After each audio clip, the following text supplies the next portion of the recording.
So let's go ahead and take a look at the email section, and we'll go ahead and set up some emails. We'll choose the email section and click on Go.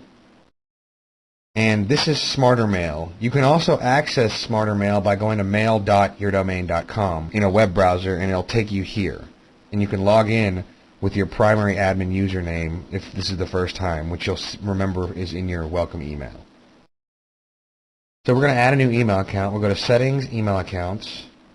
And we have the primary admin. Do not delete this user. Just add users and delete those users, but make sure this user is always here. So we're going to add an info, and we're going to add a billing. But I want billing to go to info. I just wanted another email address to separate out emails. So we're going to add a regular user, and then we're going to add an alias that forwards back to that regular user. So we'll click on Add User. And we want this to be info, so we'll just say info, and the full name is the name that gets replied back to in the email. The mailbox size really isn't 100 megabytes. You have a total of 50 megs for your entire mail. That's all of your accounts combined together. Just keep the mailbox size at default, because that'll allow more mail to actually get through without choking up on quotas and limits and stuff like that. Reply to address, we'll just say it's going to be the same as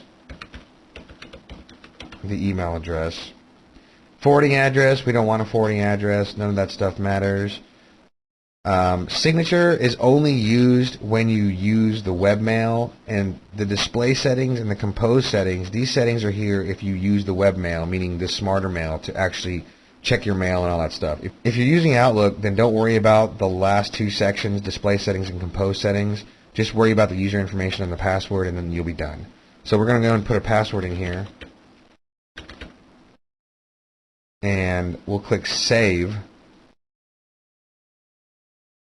And that's it. We just created a new user, info@jacobstyles.com. So now we're going to add an alias. And we're going to say this is going to be billing@jacobstyles.com. And down here, you're able to add multiple emails that the messages that come to billing@jacobstyles.com get forwarded to. So if you set up 3 or 4 email addresses, each of these email addresses will get the email from billing@jacobstyles.com or billing@yourdomain.com or whatever alias name you call it. In this case, we're just going to have one. It's going to be info@jacobstyles.com. And then we'll just click on Save. And that's it. We just created a billing and an info. And that's really all there is to setting up email. In the last section of this video, I'm going to go over how to set up Outlook so that you can get emails, but that'll be later. We're going to keep going through the control panel first.